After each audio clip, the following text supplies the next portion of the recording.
AIMIM सदर असदुद्दीन ओवैसी ने TDP पर हमला बोला है। वक्फ अमेंडमेंट बिल को लेकर कि सपोर्ट करने पर उन्होंने हमला बोला। टीडीपी ने वक्फ अमेंडमेंट बिल का सपोर्ट क्यों किया?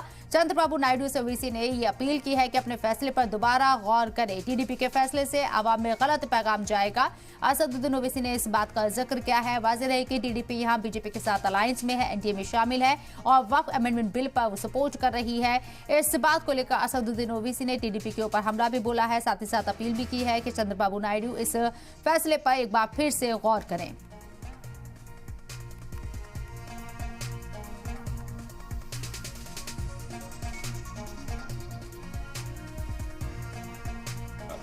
तेलुगु देशम ने क्यों बीजेपी का अमेंडमेंट का साथ दिया, जिसमें कहा जा रहा है कि स्टेट मुस्लिम वक्फ बोर्ड्स में वहां पर मिनिमम 2 नॉन मुस्लिम रह सकते हैं और नॉमिनेशन में वो मेजोरिटी में भी आ सकती है। जो इलेक्शन नहीं होगा उसमें फिर सेंट्रल वक्फ काउंसिल में भी आप बढ़ के बना सकते हैं नॉन मुस्लिम को। जब आप टीटीडी के एम्प्लॉयज को इसलिए हटा रहे हैं कि वो नॉन हिंदू हैं, तो किस बुनियाद पर तेलुगु देशम चंद्रबाबू नायडू बीजेपी के लहवेज वक्फ बिल की तायीद कर रही है, सपोर्ट कर रही है? भाई ऑन पैरिटी तो ये होना चाहिए कि अगर टीटीडी में आप देखेंगे कि उनका जो सेक्शंस है उसमें ये लिखा हुआ है कि ट्रस्टी हिंदू होना चाहिए, कमिश्नर असिस्टेंट कमिश्नर हिंदू होना चाहिए, इंस्पेक्टर भी हिंदू होना चाहिए। ये सेक्शन 96 टीटीडी का कहता है। आप फिर वक्फ बिल में ये नॉन मुस्लिम कैसा बना रहे हैं, कैसे सपोर्ट कर टीडीपी? तो इसलिए ये गलत है जो सपोर्ट टीडीपी कर रही है वक्फ बिल में।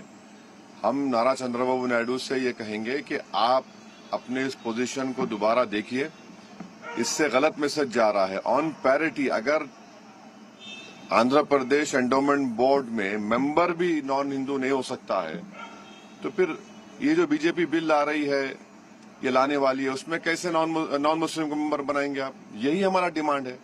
भाई जब आपके लिए वो बड़ा सैक्रोसेंट है, तो मुसलमानों के लिए भी उनका वक्फ बोर्ड सैक्रोसेंट है। तो ऑन पैरिटी दोनों एक होना चाहिए, अलग अलग तो नहीं हो सकता ना। ये बिल्कुल गलत है।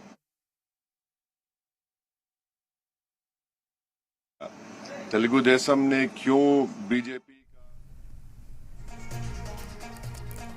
तो आपको बता दें कि वक्फ अमेंडमेंट बिल को लेकर असदुद्दीन ओवैसी ने तेलुगु देशम पार्टी के ऊपर एक बार फिर से उन्होंने हमला बोला है। उम्मीद की जा रही थी कि टीडीपी जो है वो वक्फ अमेंडमेंट बिल को सपोर्ट नहीं करेगी, क्योंकि अगर टीडीपी और जेडीयू यहां इस बिल को सपोर्ट करती हैं तो इसे पार्लियामेंट में रोकना मुश्किल होगा, क्योंकि बीजेपी के पास अक्सरियत का आंकड़ा होगा। ऐसे में अब असदुद्दीन ओवैसी यहां पर इस बात की अपील भी कर रहे हैं कि टीडीपी के सदर चंद्रबाबू नायडू अपने फैसले पर एक बार फिर से नजरसानी करें, क्योंकि वक्फ अमेंडमेंट बिल जो लाया जा रहा है वो मुसलमानों के खिलाफ है, वक्फ इमलाक के खिलाफ है। और चंद्रबाबू नायडू जहां आंध्र प्रदेश से आते हैं, मुस्लिम वोटर उनके साथ बहुत ज्यादा तादाद में जुड़े हुए हैं और मुस्लिमों के लिए वो कई तरह के ऐलान भी करते रहे, तो वक्फ अमेंडमेंट बिल पर बीजेपी का साथ ना दें। हालांकि चंद्रबाबू नायडू की पार्टी टीडीपी बीजेपी के साथ एनडीए में अलायंस पार्टनर है, यहाँ पर अलाई है और ऐसे में जो सरकार अभी सेंटर के अंदर मौजूद है, टीडीपी की एक बड़ी भूमिका है। और वक्फ अमेंडमेंट बिल को लेकर अब असदुद्दीन ओवैसी यहां अपील भी कर रहे हैं चंद्रबाबू नायडू से कि वो अपने फैसले पर एक बार फिर से गौर करें।